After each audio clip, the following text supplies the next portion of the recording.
Our special guest tonight is Dave Fitzgerald, the author of Nailed, and he has a new book. I think it's called Mormon something. What is it called there? Something. Mormon it's something? It's the first book in a series called The Complete Heretic's Guide to Western Religion. Oh, cool. And book 1 is The Mormons. Yes. I have some general questions I like to ask. Those are very kind. Okay. Were you ever religious, and how did you come to your non-belief? Oh, that is a great question. Yeah, I was super religious all through my impressionable youth, up until I was junior college age, around 19 or 20 or so. Mm-hmm. And it's kind of an interesting deconversion story. I used to flirt with this girl by having theological arguments with her. And so... yeah, that's the way I always pick up women. You know, hey, yeah. Movement of the hey, what do you think about the movement of the scriptures, huh? Well, the funny thing was, I mean, we do this all the time, and one day we're going at it, and she goes, well, Dave, you know the Hindu religion is like 3,000 years older than Christianity. And I was all set to jump down her ass and go, no, it's not, blah, blah, blah. And I stopped, and before a word even came out of my mouth, I realized, you know, I have no idea if Christianity is older than Hinduism or vice versa. Really? That's kind of cool. And that, at the time, and at that moment, that millisecond of, oh my God, I was just about to say something I didn't even know was true. I'm just like the Mormons and Jehovah's Witnesses. You've seen that Talking Heads song with David Byrne going, you know, am I right or am I wrong? My God, what have I done? It was like I had a little David Byrne singing that song on my shoulder. I know that song, yeah. It was so funny from that millisecond on. I mean, I didn't even finish the sentence. That was the end of the debate. It was like, boom. From that moment on, I was no longer a Christian. It was just that fast. It's like, wow. You got hit with the lightning bolt of atheism. Literally, yeah. It felt that quick because all of a sudden, it never even crossed my mind to question my religion before. And as soon as I did, the second I did, it was like, wow, this is so obviously fake. You know, it's so patently fake. I mean, evolution, I was such a creationist for so long, and all of a sudden, boom, it's like, of course evolution is true. Mm-hmm. Of course it's true. Yes. It's massively, confirmed by the evidence. So it was a very weird thing. Yeah, so in a short answer, yes, I was raised religious for a long time. Oh, okay, cool. I think I've been an atheist now longer than I ever was a Christian then. Well, we're glad to have you on this side of the team there, Dave. Me too. If you guys have ever read the book Name of the Rose, there's a scene where Brother William is talking to this guy from the Inquisition. The guy from the Inquisition is saying, yes, Brother William used to be my staunch ally in the war between good and evil. And he says, yes, but then I went over to the other side. And that's how I feel. Well, we have cookies, you know. Yeah, you do. Packard doesn't deliver, though. No, I don't deliver. It depends. It depends on where you're at. I'm still waiting for my pineapple. He mocks us with cookies. It's It's very sad. This is true. My next question here is, what did you do? Do you just do this? Do you just go and do lectures for your? Well, yeah. For the last 5 years or so, my primary job has been author and public speaker. Oh. I've been, of course, to do that, I've had a bunch of series of day jobs to prop that up. But right now, I just started as the regional campus organizer for Secular Student Alliance for all of California and Nevada. Oh, so that's become my official #1 day job, which is kind of awesome to have and have it be in the movement. Yeah, I've been trying to get a Secular Students Alliance in my daughter's school, but I don't know if they're going to be able to get one in there or not. But well, let's talk after the show because I can definitely help you out with that. Oh, excellent.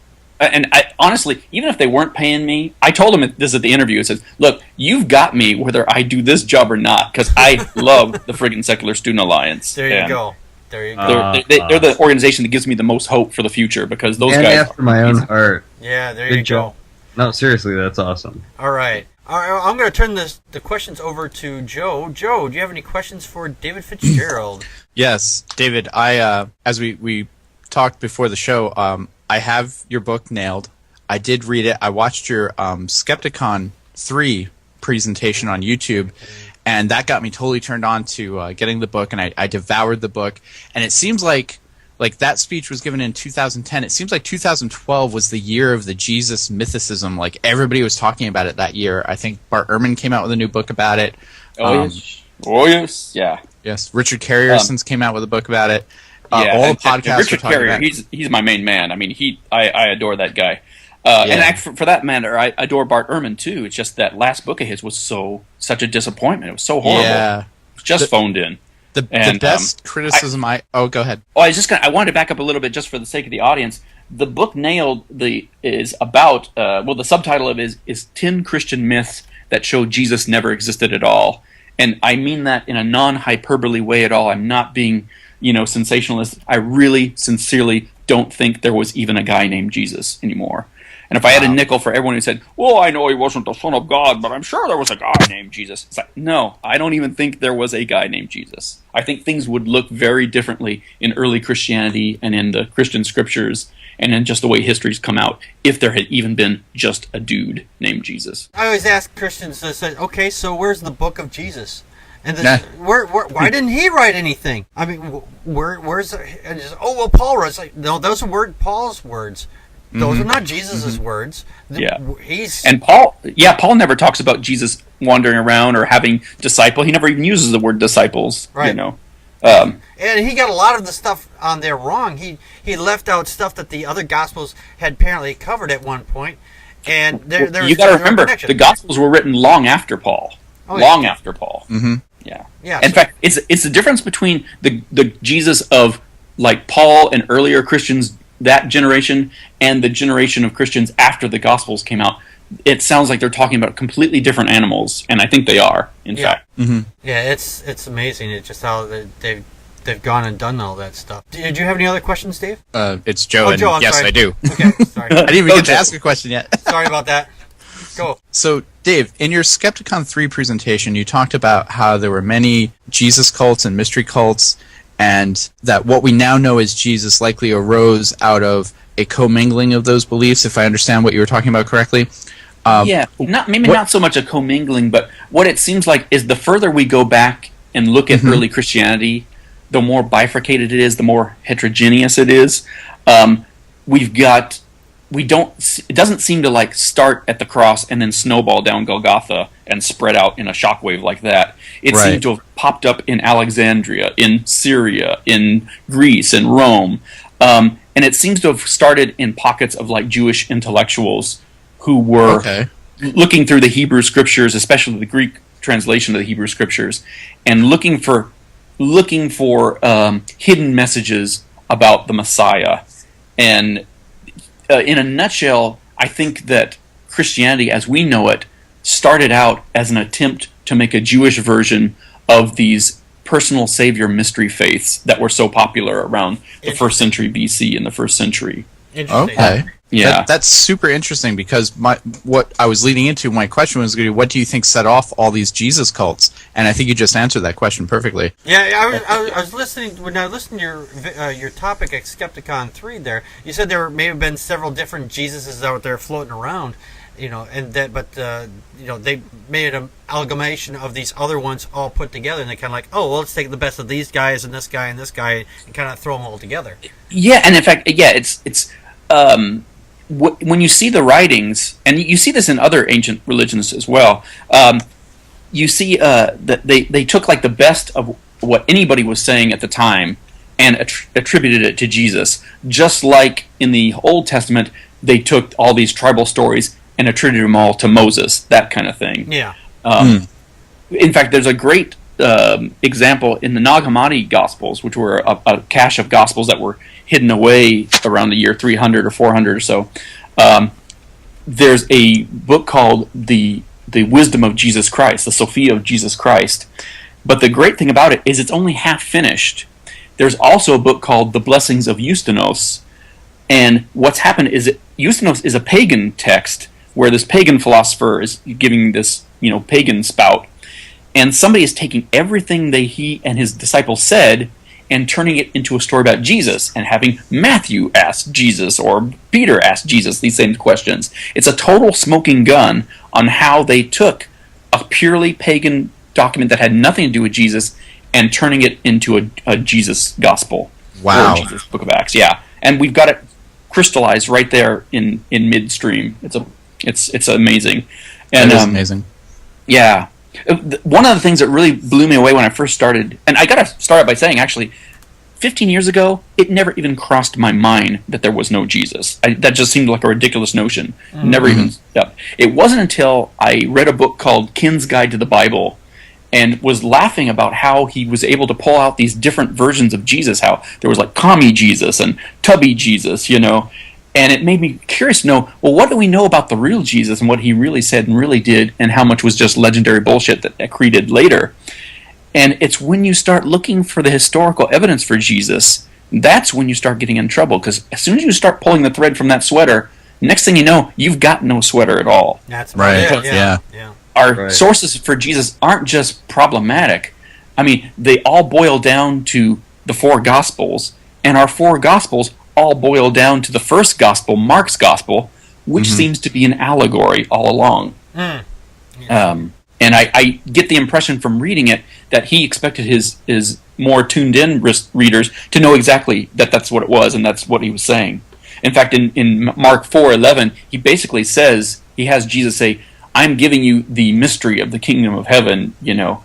I'm going to teach you in silence and in parables, you know, in hidden away, so that you'll know the truth. But other people, they'll hear but not understand. Otherwise, they turn from their sins and be saved. Well, that now, that's a crazy-ass thing for our Jesus to say. Yeah, that doesn't make any perfect sense. Why would if he's a mystery Messiah. Right, I was going to say, why would you say, oh, they'll know, but they won't understand? Well, that fucking doesn't make any sense. It's like... None whatsoever. Yeah, like, you'll know that's water, but you won't understand how it works. Yeah, because we don't want those guys to turn from their sins and go to heaven. Right, we won't, keep those fuckers out. Fuck those losers, yeah. It's like, fucker Jesus. Yeah, you don't hear that but in Sunday school very much, you know.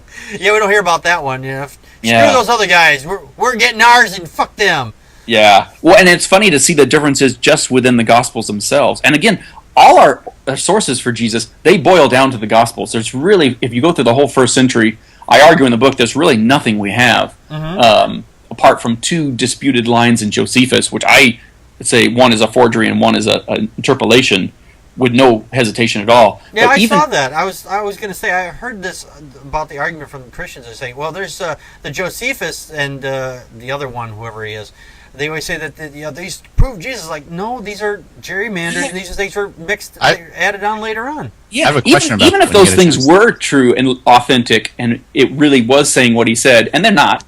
There's no argument they're forgery, at least. How much of a forgery is become the only argument. But even if they were true, they still wouldn't be a witness, because those were written at the end of the first century. We don't have a single solitary witness from the time of Jesus' alleged life, even though we've got pages and pages of people who were on the scene, who would have been interested in Jesus. And we have all these other loser messiahs who did make the historical record around the same time. Right. But the real Jesus doesn't. The real guy who did all these miracles didn't. It's craziness. Yeah, exactly. Joe, did you have any other questions? Oh, yeah. In your Skepticon 3 talk, you mentioned Josephus, and you talked about that a little bit, and you said that the church father Origen, he complained that Josephus didn't mention Jesus. Exactly. But then Eusebius inherited his copy from Origen. He's and then all of a sudden from the same guy who said, you know, sure, Jesus did these wonderful things, but what source do we have for them except the Gospels? Well, you've got your own book that in the year 300 or so, Eusebius is going to start quoting all over the place, but you apparently never noticed it. So, and we've got like 17 or 18 early church fathers who went over Josephus extensively in their comments, looking for historical documentation of other things in the Gospels, like John the Baptist. And yet, there's no mention of what would have been a total smoking, ace in the hole for them. Right. It's such a forgery, and it's a bad forgery. It's like, I spent a whole chapter just demolishing the idea that could have even been a real thing. They might as well just put in there, Jesus real, and here's his phone number. And I love him, and he's super awesome, and he's great, and and I believe in him, and all this other horse hockey. Yes. It's ridiculous. And when they try to say, well, it was only partially forged. Well, the fact that it's been tampered with at all, that's a huge hint and a half already that you can't trust it. But the fact is, the whole thing is a forgery. And as I say, I just beat a dead horse through that whole chapter explaining why it is and not just a partial forgery. Exactly. You mentioned that Eusebius is probably the person that created the forgery. Like, he was known to alter other documents. Oh, yeah. And he was the first person to start quoting it, and he got his copy from Origen. So I was wondering, like, is that a recent revelation? Like, did anyone else notice? Like, hey, wait a minute, my copy of Josephus doesn't say what you're quoting? Like has anyone, to your knowledge, throughout Christian history, like, been like, hey, wait a minute? Or is it always been like, kind of like, well, hey, this works, let's keep it? Yeah, well, I mean, there was no motivation for most people to question it, around when Eusebius started quoting it originally, but that was 300 years after Josephus wrote it. So there's a huge hole in history where people would have noticed it, and not much of an opportunity for them to fact check it. Yeah, 300 years even had if they passed. Suspected it in the first place. Yeah, 300 years had passed. Not like a whole lot of people, the original writers of the book, are going to be stick around and say, "Hey, you stole my copyright. You're exactly." You're and that's another thing. The argument we hear from Christians is like, "Oh no, the Gospels have to be true because otherwise the eyewitnesses would say, no, you got it wrong." It's like, we don't have any evidence at all that anybody was even interested in fact checking, even if they could. Right. And if they did, all the critiques we have of early Christianity were lost. So maybe they did do that, but the monks didn't keep them. Yeah, so many arguments against early Christianity from like the 2nd century and 3rd century, and we only know about them because they kept the books that quoted them to rebut them. Yeah, and the thing is, their eyewitnesses are hundreds of years after the fact. Absolutely, so and I can't emphasize you wouldn't that enough. get that through court. There's no way. It's like that's Absolutely. third party. That's third party hearsay at this point. Absolutely, and I spent a whole chapter arguing that people say, "Oh, well, the Gospels were written by eyewitnesses." No, they weren't. First of all, they never say they are. Secondly, they're clearly written in third person. Third, they all contain giveaways that they're writing generations after the fact, and these are the stories handed down to them. And they're all based off each other. The synoptic problem is a huge problem for anyone who wants to say that we have independent witnesses for Jesus, because they all stem back to Mark. Right. And that's just the 4 that made the cut. We've got, 35 or so other Gospels and Acts and epistles that that didn't make the cut from the 2nd century. The 2nd century is full of Gospels and Acts like that. Yeah, I think the whole book is just total trash anyway. But that's just my opinion, though. But the things that they say in there are just fucking goddamn ridiculous to begin with. It is ridiculous. All right, we're gonna get.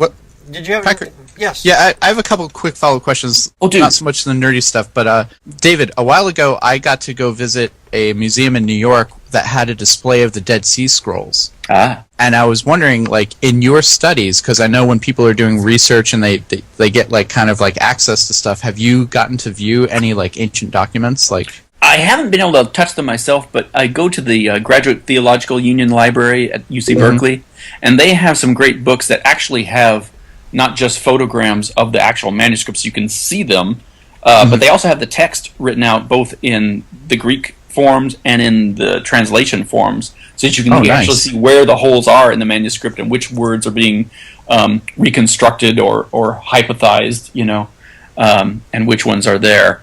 That's the great thing about doing this book in the 21st century is there's so much of this stuff available without even leaving your room, basically. You can a lot of it's available online now. Absolutely, yeah. In fact, I think the Dead Sea Scrolls are available online now, if I'm not mistaken.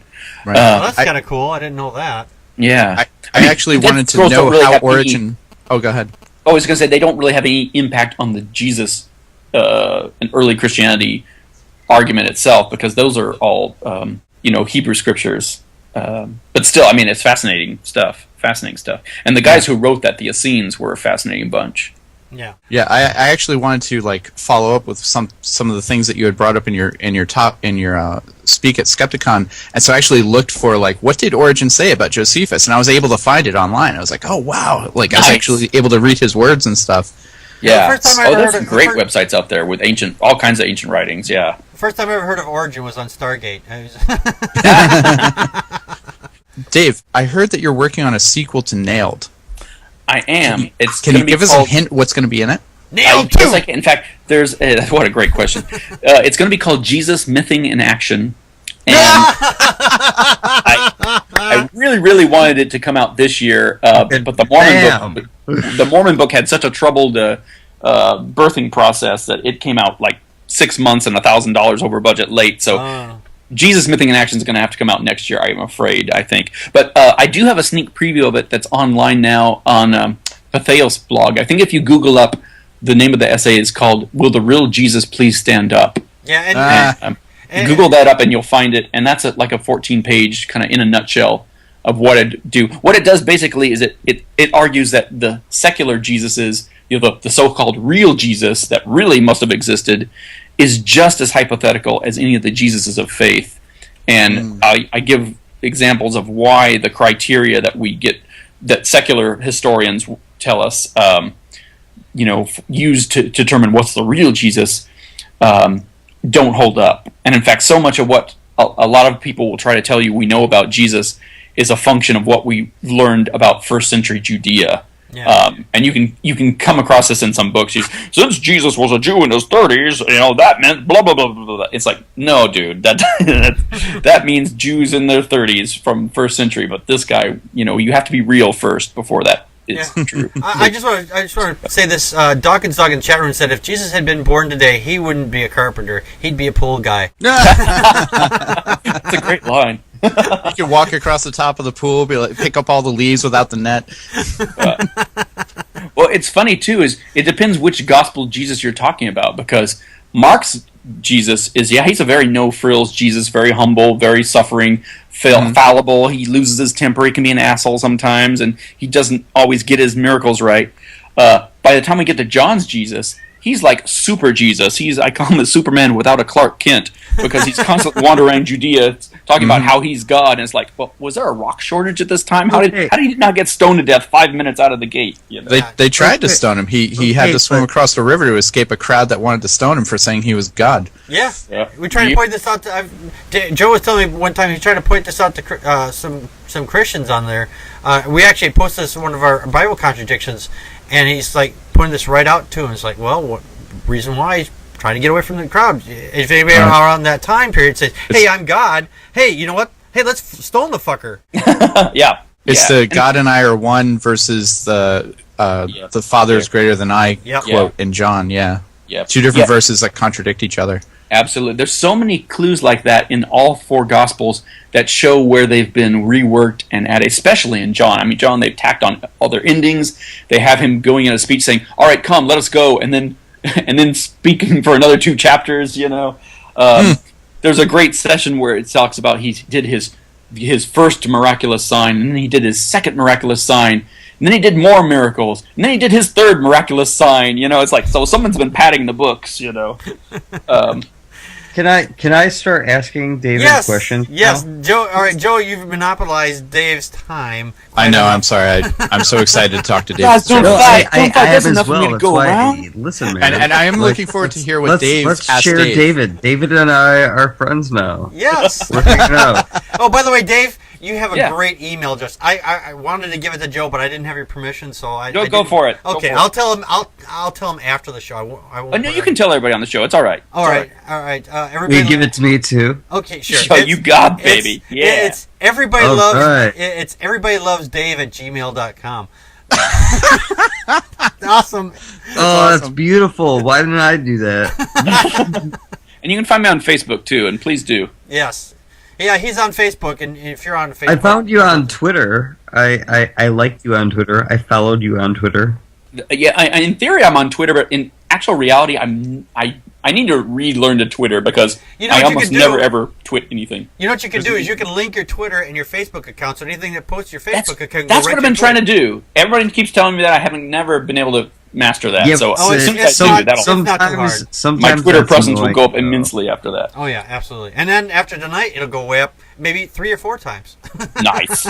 There's a great atheist community on Twitter. You should get involved. Absolutely. Yeah, really, man. Seriously. I got it. Just for secular student lines, if nothing else. Hey, you know what? Let me give a quick shout out to the Atheist Film Festival. If anybody's hearing this on the West Coast, fuck you for taking my question. Oh no!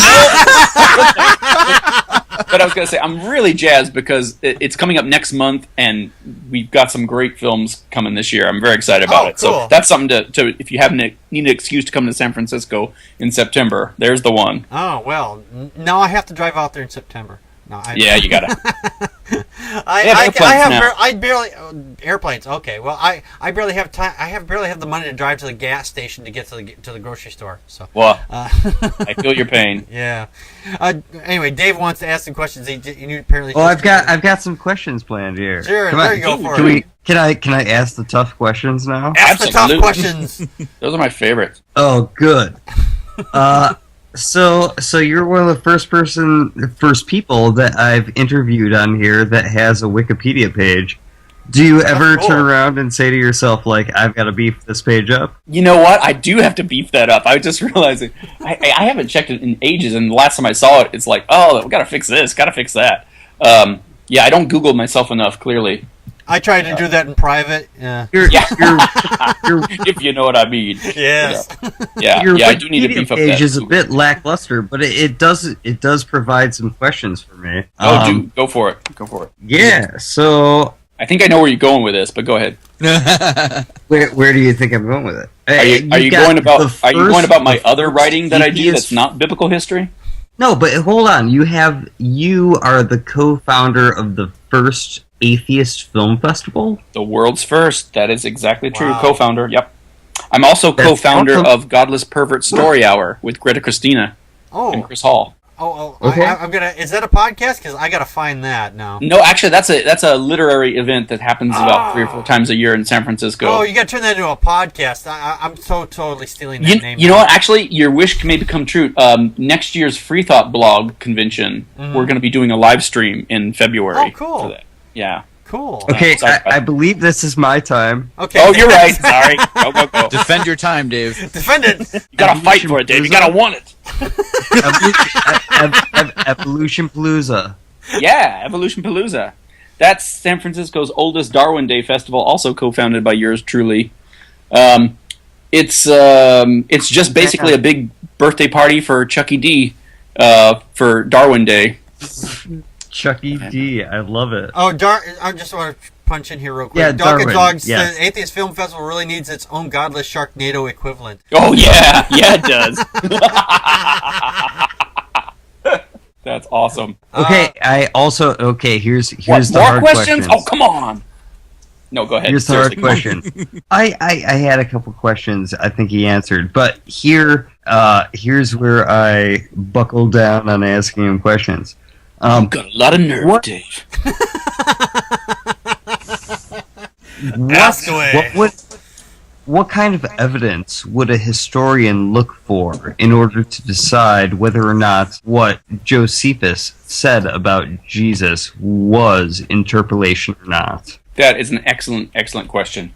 First of all, any ancient writing we have is never taken at face value right off the bat. There's reason to doubt every single ancient writing we come across, no matter what you're talking about. The Iliad, the Odyssey, the Bible, the Bhagavad Gita, anything. The tax records in Egypt. There's always, if you don't have other lines of evidence that support it, you have to weigh your skepticism accordingly. In fact, there's lots of reasons that I talk about in the book where there's lines of evidence that the passage in Josephus is not legit. For instance, just for one, it doesn't fit in the context of the chapter. It's like the whole chapter is this doom and gloom chapter, and all of a sudden in the middle of this, there's a massacre there, there's all the Jews get kicked out of Rome there, and in the middle of all this tales of woe, there's this shiny little commercial for Jesus that sticks out like a Britney Spears video in the middle of a funeral. I love that analogy. Yeah, it's a commercial for Jesus coming from a guy who's supposedly, a Jewish Pharisee. Yeah. What would he care about Jesus? I mean, come on. Exactly. And somebody pointed this out recently. In fact, it was a Dominican priest saying that even if every single thing in that little suspicious sentence, that paragraph was true, was legitimate to Josephus, if he really did write it, he didn't, it still comes so late in the century, and it doesn't tell us anything that your average Christian wouldn't have said, on the street. Right. So it's not even good evidence for Jesus, even if it was real, which is something I didn't get around to saying in the book because it's so obviously not real. Right, and you know what? There's the Christians and a lot of people actually say this. There's an old saying: "Pix or it didn't happen." You know what? Actually, that puts me in mind of another question. Is one of the things that comes out in the book is that the book of Luke. Luke is Christians love talking about what a great kick-ass historian he is, mostly because he's not getting his story from anybody who would have been an eyewitness. So he better be a goddamn good historian to get it right. Yeah. And mostly they say that because in his first verse of his book, he says, "Oh, I'm a great historian and did all the work." It's like, "Oh, okay, great." But the fact is, we know for a fact that Luke based some of his historical window dressing on things that Josephus wrote in his book, Jewish Antiquities, a book that was written in the year 93 or 94. So that's the absolute earliest the Gospel of Luke could have been written. And in fact, it probably was written much later than that, sometime in the early 2nd century. So here's a question. You as a historian, are there any contemporary historical people to the time of Jesus who you would consider legitimate to speak of Jesus? In fact, in the chapter I mentioned by name people that we would have expected to have some mention of it. The biggest one that comes to mind is Flavius Josephus, because he's the one who's our go-to guy for everything that happens in Judea. But he's clearly not a legitimate person to speak about. I'm sorry? He's clearly, that's interpolation with him. Yeah, that passage is an interpolation, but it's interesting to see that Josephus didn't talk about Jesus, because if he did, he would have described him as a charlatan, like he described all the other would-be messiahs at the time. But even more so, we have his sources, like Nicholas of Damascus, who was in Herod's court. We have people like Philo of Alexandria and Justus of Tiberias that we know about that were historians at the time, or at least writers at the time, commentators at the time, who would have been in a great position to talk about any of the things that happened in Jesus' career, if in fact they really happened. And the tricky part about this is that's the kind of thing that makes it really clear that the divine miracle-working Jesus couldn't have happened, because we have way too many people on the ground that were there that could have, if there had been earthquakes that struck Jerusalem twice, and if, all the dead holy people out in Jerusalem cemetery came out of their graves and wandered in the streets of Jerusalem, as Matthew says it did, and nobody else on the planet, somebody would have noticed, but instead, how many historical Jesuses? Say that one more time, I lost you. Well, okay, so most historians have a number of different historical Jesuses that they point to. Right, and that's part of the problem, because we have so many different reconstructed Jesuses, and they all sound perfectly plausible until you read the next one. So do you think that that's an amalgamation of all of them, or what's happened is we've got this plethora of different Jesuses, and none of them are particularly far-fetched, none of them are implausible, and Jesus could have been a miracle worker, he could have been a Galilean shaman, he could have been a Hasidic rabbi, he could have been an early proto-feminist, but he couldn't very well have been all these things at the same time. And that's where we get a problem. Because when you actually try to pin down what we can really know and not know about what he really did and really said, you realize it's a sinking sand. We just don't have anything to base any single solitary fact about Jesus. And all our sources, none of them can agree on, we can't even agree that he even existed on Earth. When you put all the Christian sources together. I tend to agree with what you're saying. Now, I promised Joe that I would ask you if about you being a fencer. About you're what? A fencer. Yeah, about being a fencer. Yeah, I have a very expensive watch that needs to be done and taken care of. No, I'm just kidding. No, different kind of fence. I've been a sword fighter for... Can you explain to me the rules of fencing? I'm sorry? Say that whole thing again. Explain to me the rules of fencing. The rules of fencing. Oh, dear. Well, in a nutshell, there's three types of fencing weapons. There's sabers, epées, and foils. But in fact, the kind of fencing I like best is called Florentine style, which I learned from my girlfriend Dana Fredsty, who was a Hollywood stunt woman in the movie Army of Darkness. Wow! We like. I love that movie. 3. You heard of it? I've seen it. I love that movie. That's a funny ass movie. She's in that movie, baby. Cool. I'm looking at props from the movie as we speak, right in our living room. Wait, you have props from the Army of Darkness in your living room? Yeah, she's got one of the helmets. She was a Deadite and one of the sword captains. And you are a god. Yeah, it's pretty awesome. It's pretty awesome. Did your wife get to meet Joseph Campbell? You mean Bruce Campbell? Bruce Campbell. Oh God, yeah. Or Joseph Campbell. She never met Joseph Campbell. I would love to have met Joseph Campbell, but she knows Bruce Campbell. Yeah, cool. She's heard the line. This is my boob stick so many times that she never wants to hear that line again. Oh. My goodness. On the set, not off set. Yeah. Oh, we're talking to somebody that's actually was in a movie, or is the wife of somebody that's actually in a movie. That's what we call sugar talk, baby. Michigan here, so Bruce Campbell has been here to film his first movie. Well, now we got to get Bruce Campbell on the show. There you go. You know the great thing I learned about Bruce Campbell from her is that when you see Ash, you see Bruce Campbell. What you see is what you get. That is exactly how he is. Uh-oh. Oh, that's awesome. She's in the other room telling me to shut up now. We're in trouble. Yeah. All right. Stop. Okay, no more Bruce Campbell talk. All right. Sword fighting. Yeah, the style of sword fighting we like best is called Florentine, where you have a real sword in one hand and a real dagger in the other. And that's why my arms look as scarred up as they do. But it's a blast. It's an utter blast. That's cool. That's awesome. Sword fighting is awesome, and you should all do it. Yeah, Joe, Dave, did you have any other questions for Dave? I did, but I'm trying to really quickly flip through his book and find stuff. Where's that question? I just read it. I did. I had a question, but I'm trying to find the page. I can't do it. Okay, Dave. I'll While tell you you're what. looking it up, I just want to address one common thing because Sure. increasingly I find out it's not the Christians who bug the shit out of me when they shit on my book, but it's my fellow atheists who they come to me and they say, "Oh, mythicism, that was all blown away in the 1800s and stuff like that." Those are the guys that really get up my nose because they act as if all this stuff was sorted out long ago, and they're totally parroting without knowing it the evangelical, propaganda line, basically.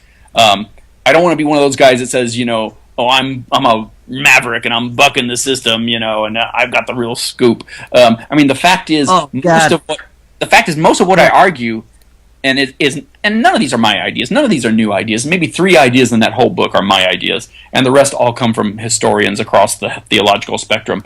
But what you've got to know is most of this stuff isn't even controversial in historical circles. It's been the majority opinion for over 100 years, sometimes over 200 years. The conclusions of that. Can I keep asking you questions? Oh, do. For a minute. I want to hear more questions for Dave from Dave. Yeah, okay. Dave on Dave action. Okay, so in the historical world, is it considered to be a faux pas for you to consider that Jesus never existed, or is that something that is accepted? And on top of that, how do you respond to the people who say that that's a faux pas for you to say? Yeah, and I get that all the time. What happens is there's been so much crappy, shitty mythicist writing out there that started in the 19th century and has gone on to today. And there's so much crap on the internet about Jesus and what Jesus really was and who Jesus really was that I don't blame people. Zeitgeist. Yeah. There's so many bad, shitty, unsupportable theories about what Jesus really was as he was a myth that it just makes what I think legitimate mythicists, like me, like Earl Doherty, like Richard Carrier, like Robert Price, it makes our work harder. You talk about Richard Carrier a lot in this book. I love Richard Carrier. Honestly, I know without Richard Carrier, this book would be as bad as the Christians say it is now. Richard Carrier is awesome. He is awesome. He's a freaking genius, and I don't say that lightly. I recently watched a bunch of his videos about this subject, and I was blown away. I loved the patterns in the Gospels, like the beginning line and the end line match up, and then the second line and the second to last line match up, kind of patterns. There's so much more going on in the Gospels that most people don't know. But actually, before we get too much onto that, I want to get back to that first talk about you'd mentioned. Is it faux pas for historical? Is it taboo to be talking about this kind of thing? Yeah, no, I. What I wanted to get across was, if you ask any historian any kind of history question, if it's outside their field, they'll say, "Well, I'm not a specialist in blah blah blah," but this biblical historians say blah blah blah. Well, who are biblical historians? If you look at them, the vast majority throughout time, as long as there's been a field of biblical history, they have been religious people. And specifically, they've been clergy people. They've been mostly Protestant, some Catholic, some Jewish. But the majority of the field, and I think the majority always will be, of religious people. And even the secular historians like Bart Ehrman, like others out there, and there are an increasing number of those as well, even most of them, in fact, I can't think of any who haven't come out of a religious background, including myself. So there's a huge bias from the existing pool of biblical historians against the mythicist theory. And I don't mean that to cite as a cop-out. It's just a fact that most of these guys not only are on a first-name basis with Jesus, they work for Jesus, So how open are they going to be to the idea that there was no Jesus at all? It's a serious problem with biblical history. In fact, Hector Avalos, the biblical historian, has written a book called The End of Biblical Studies, where he makes the argument that biblical studies, and in particular Jesus studies, have become a complete joke, a complete failure, and we should just stop doing it. And I think he makes a great point. Okay, I've got another question. Do it. Your book is in my hands, and I'm looking at myth number 7. Archaeology confirms the Gospels, and it says Scripture contains many contradictions and many statements which are not literally true, but must be read spiritually and mystically. Yeah, that's Origen giving the commentary on John. Origen commentary on John, book 10, chapter 4. Who actually said that?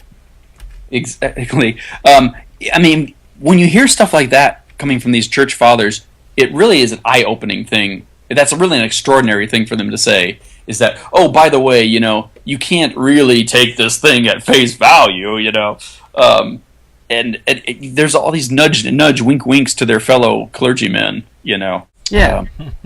It was just how religion was done back then. But who actually said that? Who actually said that out loud, you mean? Or yeah, aloud. Who said that aloud? Who that was said Origen, this the church quote father Origen. that you put in your book aloud? I'm asking the hard questions. Okay, I'm sorry. I'm feeling kind of dumb because I'm not understanding what the question is. You're saying who said that particular quote, or who said that this is all bullshit? Who said the quote? Oh, that was Origen, the church father Origen. Ah. Okay. Yeah. Tell me about him. He's an interesting guy. He actually ended his life being condemned as a heretic.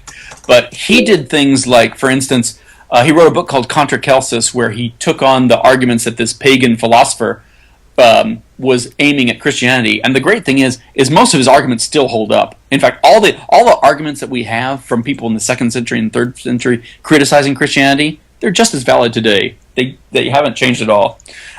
One of the things that Celsus said was he accused Christians of changing their own scriptures. And in fact, we have abundant textual evidence to prove that, too, now.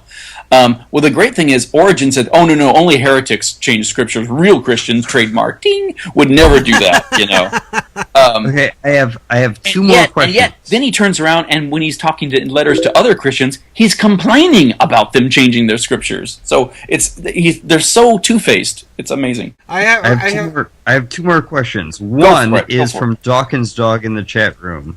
Okay. Who says, what is David's opinion on the claim the evidence of the Corinth Creed within a few years of the crucifixion is evidence for it happening? Okay, he's talking about an early pre-Pauline element in Corinthians where it's a laundry list of the people who saw the risen Jesus. The first thing I should say is if you even take that laundry list at face value, it doesn't match up with any of the appearances we have in any of our Gospels, for starters. So that's a hint and a half that something's not kosher right there. And another thing is, he's describing people who saw the risen Lord. He doesn't say anything about Jesus appearing on earth before this. As I said before, he never even uses the word disciples. He talks about how he learned about Jesus. He constantly tells us that everything he learned about Jesus was through Scripture and from revelation, from visions of God. He never gives us the story that Luke gives us 3 times about the road to Damascus, that conversion story. He never tells us anything remotely like that. He says that he sought out the Scriptures and learned about Jesus that way. And so, in essence, he's telling us that all these other people, this laundry list of people who are normally cited to be witnesses to the risen Christ, he's saying they've had the same experience that he's had. This is far from proving that there was a historical Jesus. This is saying just the opposite, that all these guys who were supposedly witnessed the same way he did, including 500 brethren of the Lord, that don't even make it into any gospel story we have at all. And there's even weird ways that he talks about the apostles and the disciples. They're not the disciples, but the 12, and then Peter, as if these are separate groups altogether. So there's some very strange features about that creed. One more question for me, and then I'm done. Yeah. He's done. Keep them coming. And then I'm done. Okay, so earlier we were talking about theories and hypotheses. Yes. And we were talking about null versus alternative.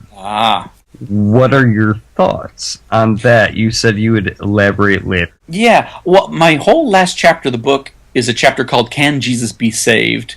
And in that, I describe all the ways that I think history and early Christianity would look differently even if there had just been a guy named Jesus. Which is null versus alternative, but please explain what that is before you elaborate. Oh, what I meant by that is saying, can it be falsifiable? And this is the ways it can be falsifiable. That's all I meant by that. It's clearly unfalsifiable. So, I'm sorry? I believe that it's unfalsifiable to a certain extent, but at the same time, say more about that. That it's unfalsifiable. No, I think. Are you saying that the theory that there was no Jesus is unfalsifiable? The claims within the Bible are falsifiable. Gotcha. Well, they certainly get presented by Christians to be unfalsifiable.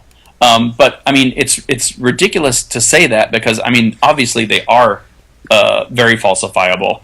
In fact, the essential take home of the whole book for me comes down to this one paradox, saying that if Jesus was this amazing guy who did all these incredible miracles, or at least taught all these new revolutionary things and changed the whole world, why did no one notice for at least 100 years outside his small, tiny little cultlet? Yeah. And on the other hand, if he didn't do all these amazing miracles and teach all these amazing things, then how was it we had all these feuding little cultlets scattered all over the empire that couldn't agree about the first thing, basic fact of his life? I mean, to me, when you have those two brute facts together, boom, that means there's a serious problem with our Jesus, no matter what Jesus you're talking about. Yeah. All right, Dave, you have any other questions? I do, but I'll talk to him later. Okay. All right. I'll tell you what.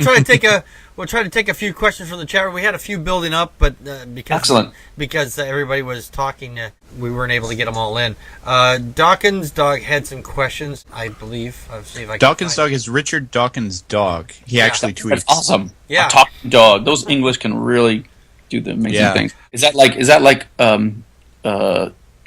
Darwin's bulldog? Yeah, he said he wants to kidnap you. He said he wants to kidnap you and put you on Facebook because he's. If I had a nickel for everyone who told me that, you could pay your own ransom. Exactly. Yeah, he wants to take you to his Facebook page and say, "Look at these fuckers," you know. Take me. I'm so easy to find on Facebook. Everybody should find me on Facebook. Yeah. Well, I want all of you to argue with this person I'm arguing with on Twitter right now. Oh, no.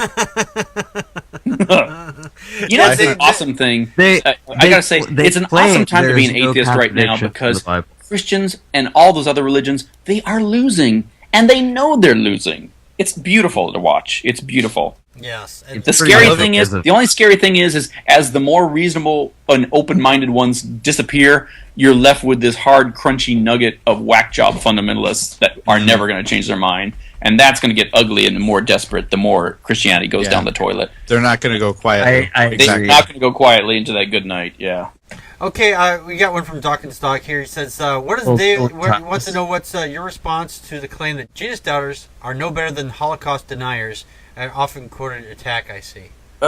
Yeah, I get so fed up with that analogy, and also the analogy that it's no better than creationism, and that it's no better than fill in the blank, whack job, nut job, Methodist theory.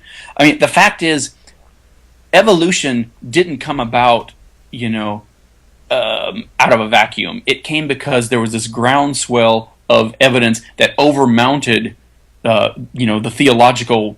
What do you want to call it? The domination of science, basically. There was a time when science was completely under the sway of the church, and yet evolution still came out on top because all the cracks in the story started coming up until people started talking about it, and it couldn't be excused away.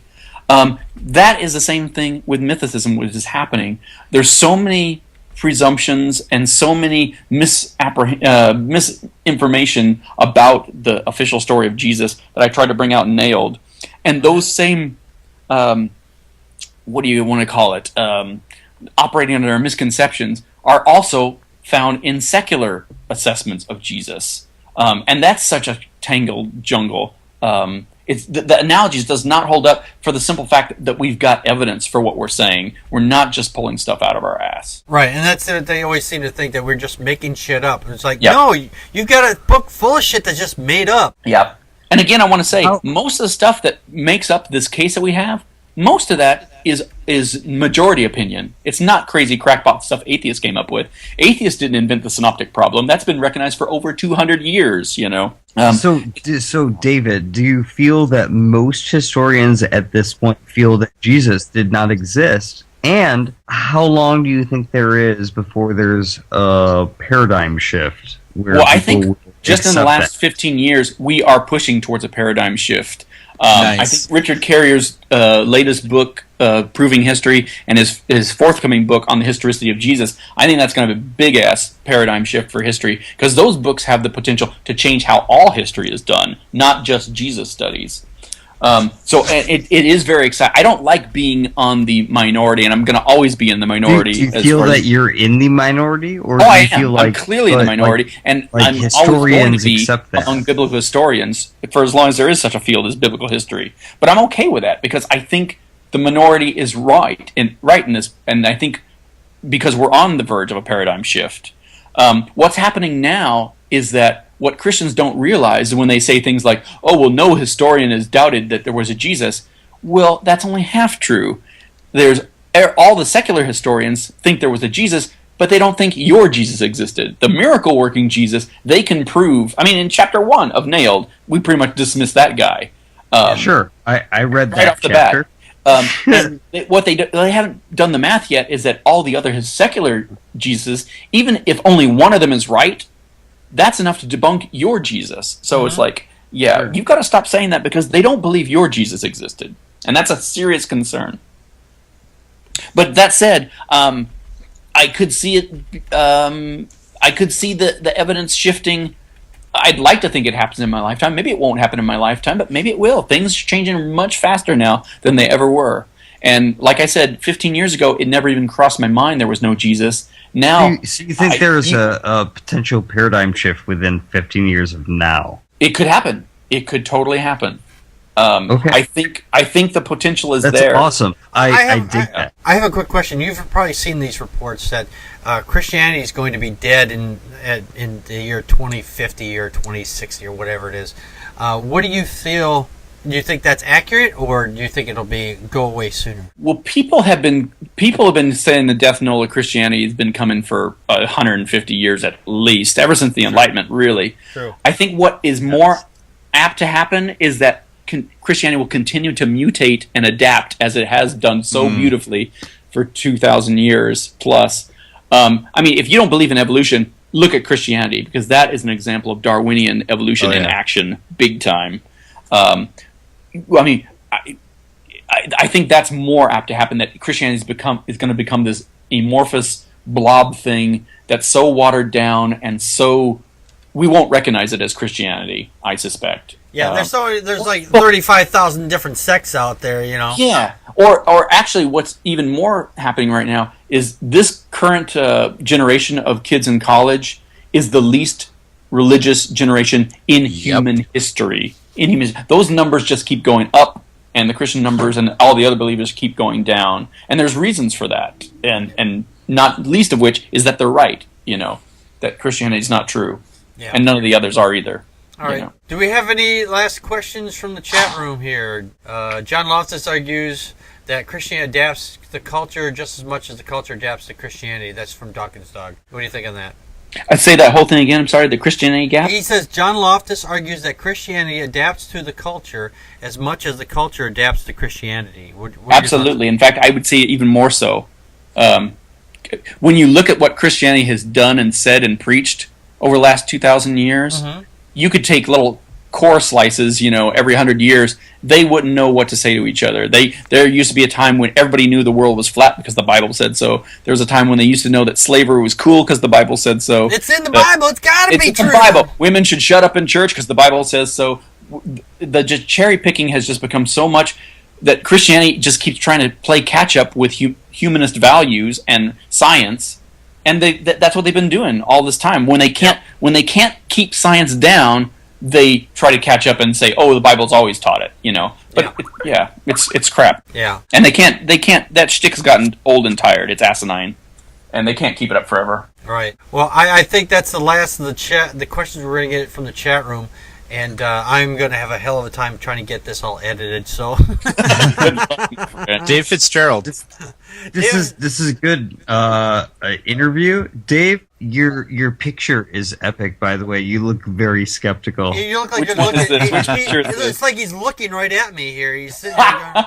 Which picture are you talking about? He's been staring at me all night long. He's like, is that the one with the weird curly Q sculptural wall? I love that picture. Yes. Yeah. What is that behind you, by the way? That's just it was taken in a friend of mine's office. She's a psychoanalyst in San Francisco, and I just love that weird curly Q thing. It looks like crazy thoughts are coming out of my head, so I love it. He has that there for publications. Of course you hang out with psychoanalysts. Actually, the person whose office that is the person who came up with the name Nailed for the book. Oh, nice. Yeah. Oh, that's nice. That's cool. Best title ever. Best title ever. It's probably brazed or maybe welded, but okay. I think it's brushed aluminum. I don't know what it is, but it's totally cool. Yes. Cool. All right. Anyway, like I said, we do need to get going. But Dave, thank you so much for joining us here on the show. Thanks for having me. Thanks for staying up late with me. Oh, we stay up late like this all the time. Yes, and if you missed the live show, well, you can come back again next Friday. We're gonna drag Dave back here next. No, I'm just kidding. Seriously, bring me anytime because I still got more books to pump out. There you go. It was awesome to talk to you, Dave. I've been a long admirer. It's awesome. Oh, that is so awesome to hear. Well, friend me on Facebook and tell me more great things about me. Dave, I just found you on Twitter, and I'll follow you on there. And because I never Twitter. Until I figure out how to link it to my Facebook, it's pointless. I'll help you after the show. I'll help you. Once you get Twitter, you're going to get addicted. So yeah. Awesome. I'm a little scared of that. Once you get hooked into Twitter, you will not have a life again. Hey, speaking of next time on the show, I've got a new book on the Mormons to pimp out too. Sure. So, when it's ready, just let us know. I didn't even talk about all the secret erotica I write on the side. Ooh! Heretic-friendly erotica. Yes. That's the show right there, man. All right. Well, that's the name of our new title of our next show. Heretics. David Fitzgerald, Heretic-friendly erotica. I'm turned on right now just listening to that. Here's 2 words to remember. Kilt, Kilpatrick. Ooh. I'm I'll getting say no more. That's his pen name. I'm getting hot already. Is that a Detroit illusion? Because I live here. No, it's not. Is there how would that be a Detroit Kwame illusion? was an asshole. It's true. Who's what? Kwame What? Kilpatrick. Kwame Kilpatrick. Kilpatrick? What? Who is? Kwame Kilpatrick. I don't know who sorry, that I'm a is. Detroit person. Oh no, totally coincidence. No relation. Okay. Oh, it's a correlation, not a causation. Exactly. Exactly. He's in the same tribe, but yeah. The same tribe. Yeah. Okay. Well, we desperately need to get going because. All right, yeah, get some sleep, guys. Yeah, well, that's not it. It's just Yeah, my head. My computer's gonna blow up. You don't have to go home, but you can't stay here. Right. But Yeah. anyway, Dave, you are of course welcome to come back anytime. And if you have a YouTube account, let me know, and I'll send you the interview so you can post up. On I need to set one up. Clearly, yes, you should. Yeah. You absolutely should. All right, I'll put that on my short list of all the 9 bajillion other things to do too. There But you yeah. go. There you go. There you go. All right, guys. All right. Great talking to you. All right. Take care. Stick around, Dave. I will talk to you after the show.